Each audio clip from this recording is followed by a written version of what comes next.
خذ العفو وامر بالعرف واعرض عن الجاہلین۔ اللہ اپنے حبیب سے کیا فرما رہا ہے؟ خذ العفو، خود پکڑنے کو کہتے ہیں۔ تو پکڑنا ہوتا ہے مادی چیز کا، گلاس کو پکڑ لو، ٹھیک بات، کاغذ پکڑ لو، ٹھیک بات، کتاب پکڑ لو، ٹھیک بات، ہوا پکڑ لو، یہ مناسب جملہ بنتا ہے؟ نہیں بنتا۔ خود مادی چیز کے پکڑنے کو کہتے ہیں۔ تمسک، فاستمسک بالعروۃ الوثقی، تمسک مانوی چیز کے پکڑنے کو کہتے ہیں۔ واعتصموا، اعتصام، استمساک، یہ جو الفاظ ہیں یہ مانوی چیزوں کو پکڑ۔ یہاں اللہ نے معاف کرنے کو ایک جسم بنایا ہے خود کے ذریعے سے، اور اپنے نبی سے فرمایا پکڑ لو میرے حبیب معاف کرنے کو، چھوڑنا نہیں معاف کرنے کو، ہر حال میں آپ نے معاف کرنا ہے۔ جان سے بڑھ کر کوئی دشمن ہوتا ہے۔ آپ کے درخت کے نیچے آرام کرتے ہوئے بدو نے تلوار آپ ہی کی اٹھائی اور آپ کے پسلی میں ماری، ایسے جہاں چبوئی، آپ یوں ہو کے اٹھ کے بیٹھ گئے تو آگے تلوار سیدھی کر دی۔ یہ اس کا نام تھا غورث، بدو تھا غورث۔ کون بچائے گا تمہیں؟ تو آپ مسکرائے۔ صحابہ دور دور سوئے ہوئے تھے، تو آپ نے مسکرا کے فرمایا اللہ۔ اللہ کہنا تھا کہ اس کا ہاتھ کانپنے لگا، وہ تلوار گر گئی۔ اب تلوار آپ نے اٹھا کے سیدھی کی۔ آپ نے کہا اب تجھے کون بچائے گا؟ کہنے لگا میں نے تو ہی بچاؤں ہے۔ اس کو تو اوپر والے کا پتہ نہیں، تو کہتا ہے مجھے تو ہی بچائے گا، کون خیر عاقب۔ تو آپ نے فرمایا کلمہ پڑھتے ہو؟ کہتا ہے نہیں۔ کہا جاؤ معاف کیا۔ جب وہ کہہ رہا کلمہ نہیں پڑھتا تو اب نبی کے قتل کا ارادہ کر کے آئے تھے، اسے قتل کیا جائے۔ کلمہ پڑھ لیتا تو معاف تھا۔ اس نے کہا نہیں میں کلمہ نہیں پڑھتا۔ کہا جاؤ معاف کیا۔ خذ العفو، میرے محبوب معاف کرنے کو پکڑ لیجیے۔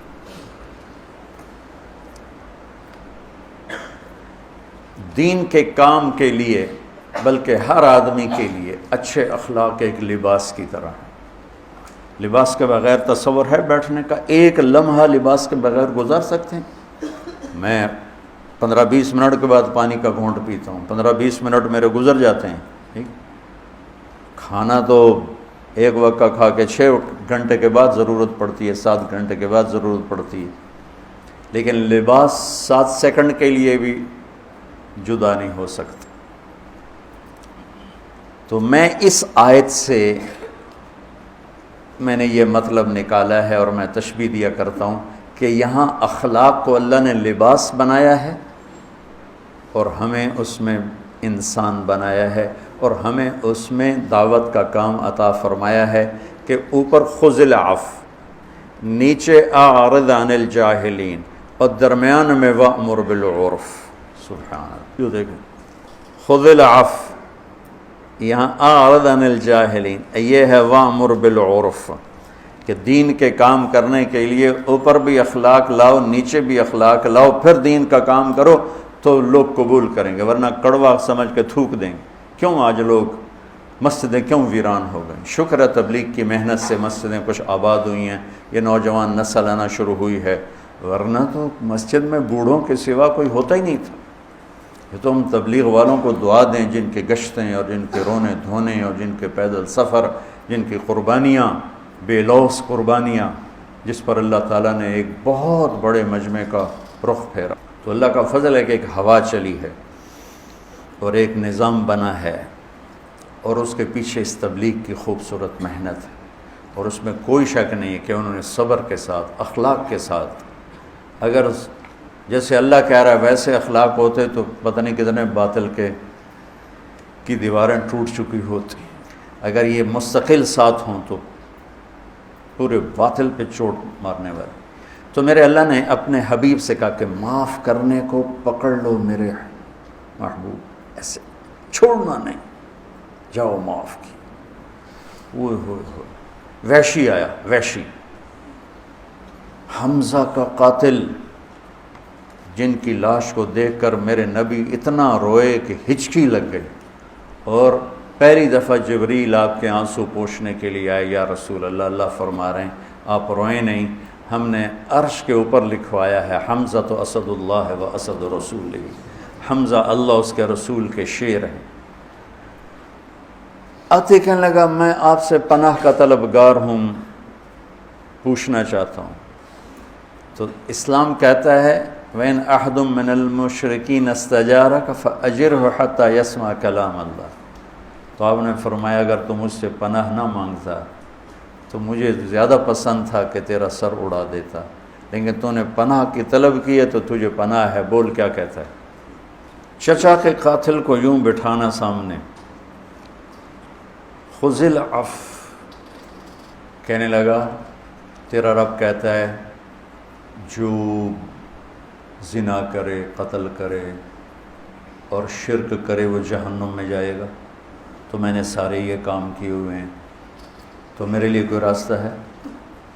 تو آپ نے فرمایا ہاں، والذین لا يدعون مع اللہ الہا آخر ولا يقتلون نفس التي حرم اللہ الا بالحق ولا يزنون، اس آیت کی طرف اس نے اشارہ کیا۔ تو آپ نے فرمایا ہاں، اللہ کہتا ہے الا من تاب وآمن وعمل عملا صالحا فاولئک یبدل اللہ سیئاتہم حسنات وکان اللہ غفور الرحیم۔ کیا آپ نے فرمایا ہاں کہ جو توبہ کر لے، ایمان لائے، عمل کرے، اللہ اس کے گناہوں کو نیکیوں میں بدل دیتا ہے، اور اللہ بڑا مہربان ہے۔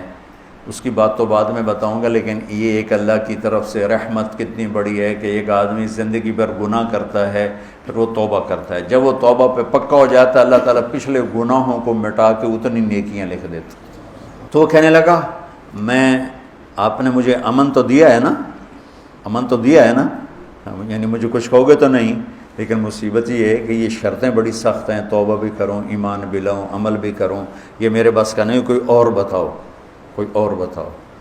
تو سبحان اللہ، آپ نے کہا ہاں، اللہ کہتا ہے ان اللہ لا یغفر ان یشرک بہ ویغفر ما دون ذلک لمن یشاء، اللہ شرک معاف نہیں کرے گا، باقی جسے چاہے معاف کرے۔ کہنے لگا تم نے مجھے امن دیا ہے نا، تم نے امن دیا ہے نا، مجھے کچھ کہو گے تو نہیں، تو لیکن یہ بتاؤ اگر اس نے، وہ کہتا ہے جس کو چاہوں معاف کروں، اگر مجھے معاف نہ کیا تو میرے کلمہ پڑھنے کا کیا فائدہ۔ یہ چچا کے قاتل کے ساتھ بحث ہو رہی، وہاں کہ اڑا دو اس کی گردن، جس نے کلیجہ کاٹ کے رکھ دیا حمزہ کا، کہا وہ مجھے معاف نہ کرے تو پھر میرے کلمہ پڑھنے کا کیا فائدہ۔ خذ العفو، بتا رہا ہوں، خذ العفو۔ آپ نے کہا ہاں، میرا اللہ کہتا ہے یا عبادی الذین اسرفوا علی انفسہم لا تقنطوا من رحمت اللہ ان اللہ یغفر الذنوب جميعا انہ هو الغفور الرحیم۔ اے میرے نافرمان بندو، گھبرانا نہیں، توبہ کرو، سارے معاف کروں گا۔ کہنے لگا اما ھذا فنعم، یہ ہوئی نا بات۔ تو پھر اس نے کلمہ پڑھا۔ اتنے نخرے چچا کے قاتل سے اٹھائے۔ ہمیں کوئی اوئے کر دے تو ہم زندگی بھر اس سے بولنا چھوڑ دیتے، وہ تو میں نے اوئے کیوں کی، تو میں نے اینج کیوں ویکھیا۔ اتنا تکبر اندر اترا ہوا ہے، اور عجب اتنا اندر میں اترا ہوا ہے۔ دین کا عجب ہے تو اپنے سوا سب کو کافر سمجھ رہے ہیں، اور اپنے آپ کو جنت کے ٹھیکیدار سمجھ رہے ہیں، باقی سب جہنم میں جائیں گے، بس ہم ہی جنت ہیں۔ ارے بھائیو، جس نے کلمہ پڑھا ہے انشاءاللہ کلمے پہ موت آئے گی، جنت میں جائے گا، چاہے سیدھا چلا جائے، چاہے ادو ادو ہوتے جاوے گا، دو چار کھلے پولے کھا کے پہنچ جاوے گا انشاءاللہ۔ لیکن یہ ایسی نفرت، یہ وہ اہل حق ہی نہیں ہیں جو صرف اختلاف رائے پر نفرت کا شکار ہو جائے، ان کو اہل حق کہلانے کا حق ہی نہیں۔ انبیاء کا مزاج ہے جو جتنا دین سے دور ہے اتنی اس سے محبت کرو، اتنا اس کو قریب کرو، شاید توبہ کر کے جہنم سے بچ جائے۔ خذ العفو، میرا اللہ کہہ رہا ہے میرے محبوب معاف کرنے کو تھام لیں۔ اور پھر ایک آیت چھوڑ کر آگے کہہ رہا ہے وَأَعْرِضْ عَنِ الْجَاهِلِينَ، اور جو جاہل سے مراد جاہل نہیں، زیادتی کرنے والے۔ وَأَعُوذُ بِكَ مِنْ أَنْ أَجْهَلَ أَوْ يُجْهَلَ عَلَيَّ، یہ یہاں مراد کہ زیادتی کرنے والے اگر زیادتی کریں تو آپ درگزر فرمائیں، اب منہ پھیر لیں، جیسے مجھے کہا ہی نہیں۔ امام زین العابدین سبحان اللہ. ایک آدمی آپ کو گالیاں دینے لگا تو آپ منہ یوں کر کے بیٹھ گئے. آل رسول کو گالیاں دے رہا ہے، جگر گوشہ رسول کے جگر کو گالیاں دے رہا ہے. تو جگر گوشہ وہ مطلب وہ ابھی تو صرف ایک واسطہ آگے بڑھا ہے، 2 واسطے آگے بڑھے ہیں، تو آپ کی شان میں گستاخی کر کے گالیاں دے رہا ہو، آپ یوں کر کے بیٹھ گئے.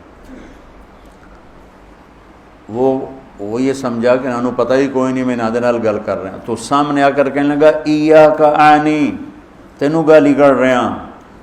آپ نے فرمایا وعنک اغضی، میں بھی تمہیں ہی معاف کر رہا ہوں. تو ایک دم پاؤں پکڑ کے چومنے لگا کہ اہل البیت کے ایسے ہی اخلاق ہوتے، آل رسول کے یہی اخلاق ہوتے. ایک آدمی نے آ کر کہا حضرت فلاں آدمی آپ کے بارے میں یہ کہہ رہا تھا، یہ کہہ رہا تھا، یہ کہہ رہا تھا.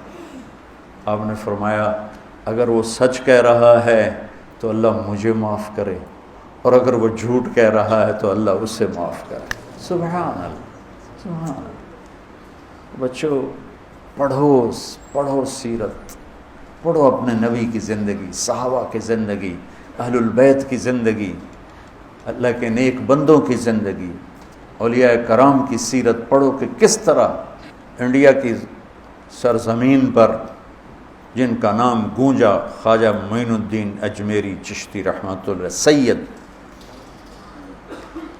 تو وہ اہل علم ہوتے تھے، پھر اہل تصوف ہوتے تھے، پھر ان کے اخلاق کی گونج لوگوں کے دلوں کو خرید لیتی تھی.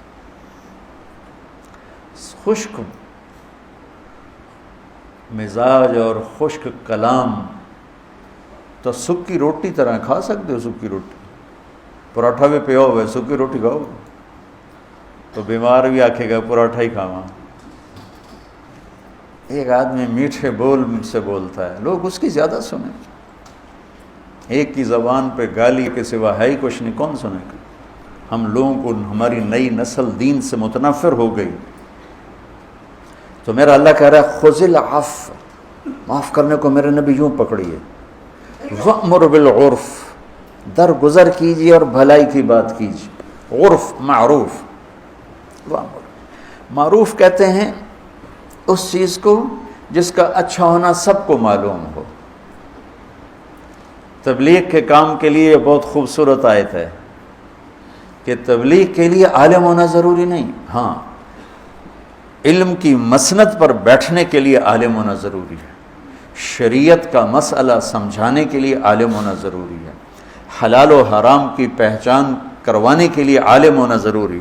معروف نیکی کو نہیں کہتے، نیکی مجازن نام ہے. معروف وہ چیز جس کا اچھا ہونا سب کے دل و دماغ پر چھایا ہوا ہو. سچ بولو کیونکہ سب کے دل و دماغ میں سچائی کی قیمت ہے.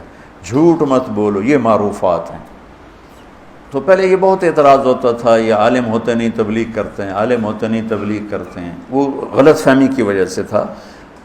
تبلیغ میں ان چیزوں کی بات ہوتی ہے جن کا نیک ہونا سب کو پتہ ہے، اس کی بات کوئی بھی کر سکتا ہے. ہم مسائل بتانے ہیں، شریعت بتانی ہے، فقہ کا کوئی مسئلہ بتانا، عالم ہونا ضروری ہے. اس کے لیے ہم کسی عالم سے رجوع کریں گے، وہ عالم ہی اس سیٹ پر بیٹھ کر وہ بات بتا سکتے. تو میرے نبی نے، میرے اللہ نے یوں کر کے کر دیا. اوپر خذ العفو، میرے محبوب درگزر کو یوں پکڑیے اور پھر اب بھلائی کی بات کیجیے، اور کوئی مانے یا نہ مانے اور جہالت پہ اترے تو آپ درگزر کیجیے. سبحان اللہ. زندگی خوبصورت بنانے کا طریقہ اور ہے، اور ضروریات زندگی کو خوبصورت بنانے کا طریقہ اور ہے. ضروریات زندگی خوبصورت بنتی ہیں پیسے سے، اور زندگی خوبصورت بنتی ہے میرے رب کی بتائی ہوئی ترتیب زندگی سے، اور میرے محبوب پاک صلی اللہ علیہ وسلم کی سمجھائی ہوئی ترتیب زندگی سے زندگی میں حسن آتا ہے.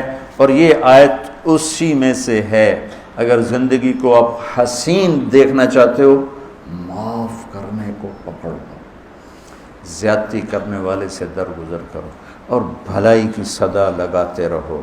مجھے اگرچہ بت ہیں جماعت کی آستینوں میں، مجھے ہے حکم اذان لا الہ الا اللہ.